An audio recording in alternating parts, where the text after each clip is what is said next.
mommy ni yere ni ngiti ge daddy ni liri. Ngiti ge daddy ni liri.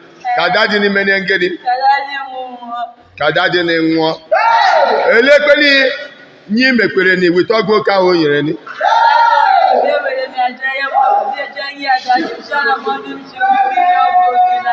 Okay, daddy ni la loro. Iwere eje ye daddy ni shira mommy ni shingi tigeri eli ni. Ya o le like daddy ni ofuma. E like daddy ni ofuma. Yo pa ye mommy ni diyan. Imo yo ofuma. O mommy ni. When man again mun take na mo ke na ma ke na jeli boy na video no afọ video bi e moto. Bona nwaanyị je wele ọgwụ oke wee nye nwatakịrị nwa ọmụta ka o tiri mpaghara ndị ka mpa wee nwụọ mana gị nwa wee werekwa ndị ọgwụ wee gbapụ a na-akọ na this video happened in Imo State. Anyị amara mgbe nya bụ ife ji eme mana according to the news anyị na-afụ a na-akọwa na old video mana anyị amara how long ọ dịgo anyị wee sky wetelu iro na ya bụ nwa fọrọ nya bụ o were nya bụ ọgwụ eji gosi mpe asị mpa nakwa ihe mma si ka ntili gị na nnike iwe lie wee nwụ mpa wee tikpu mkpu wee jekpọ ndị village meeting ndị village hall ndị nwe obodo wee kpụla ha wejere na village hall ebe a ka a nọtọchụza slid gị na insisi na ọmụma ya bụ ihe nyere ya na bụ ọgwụkwụ chere mpa ha na ndị ka mpa ha wee wee nwa biko achọrọ m kwunu solu m na-enekene ya bụ vidio kwuo n'ofu Ela ha mommy. Chinwengeni. Chiwendongolo. Nwunye onye. Nwunye kurege ngolo. Excuse me. Ele mommy ni yere ni gitige daddy ni lo. Excuse me. Ele mommy ni yere ni gitige daddy ni lo fe. Gitige daddy ni lani. Orie menengeni. Orie ya nwu. Ngide lo we ni. Boyere ni eleyi meziri.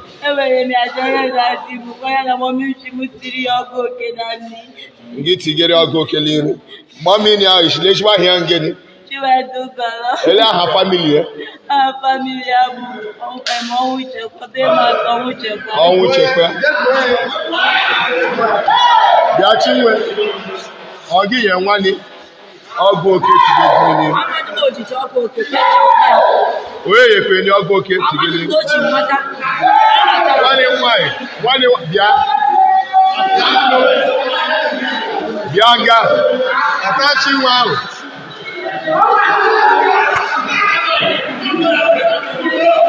Hey, nobody touch him, nobody touch him. Nobody touch him. Bianso. Bianchiwe, Bianso. Bianso. Excuse me. Hey. Audience. Oye koye wo ngeno. Ọmọ mi ni. Ela ha mo mi ni ahụ. Chiwendongolo. Ele ha family Igbo shi. Ma so won chepa. Family odila obodo elibe. Ndị we do. Okay. Eleye mommy ni yere ni ngiti ge daddy ni liri. Ngiti ge daddy ni liri. Ka daddy ni mene ngedi. Ka daddy ni nwo. Elekpeli nyi mekwere ni witogo ka o yere ni.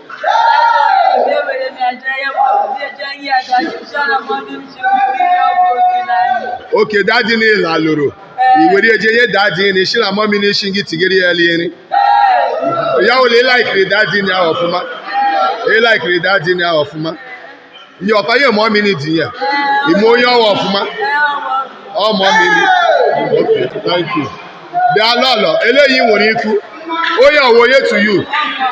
na ko na afụcha anya video na ya bụ ihe na-ekwusikwa wee na-akọwa na nwere m dị uju obi ụmụ nwaanyị na-enwezi kịta ịnụju dị fụ na ịnụjugo biko nụ ị hapụrụ dị ma nke ọ gabala onwe ọ isi nwoke m na-anụjukwana m ka anyị separate ka onye ọbụla ka ndụ wee dịlụ nwoke dịlụ nwaanyị maka na ihe nke a bụ ezigbote ajọ ihe na-ewugwo na gị na adị gị nọ ị na-achọ ka ime mi na-adịghị ka iwe zọkọrọ akụ na ụba anyị wee na-asụkwa biko na n'Igbo ya na-abụ ụfọdụ ajọ ụmụ nwaanyị niile nọ na n'Igbo ya na nwa ya na-abụ ike n'inweta ha ka sanitize ya n'Igbo ya na njọ na mpụ na aghụghọ akarịa ihe ha karịa na-abụghị bụ ihe nwute na nwaanyị kachiri ntị nye nwatakịrị nwa ọgwụ ka ị na-akụziziri nwa ịmụta n'afọ na igbu mmadụ maka ịchọkwa na onye oyi egbu ọbụla mpe a ka ị nyere ya okwu ka o ji gwa how do you think that girl can survive it?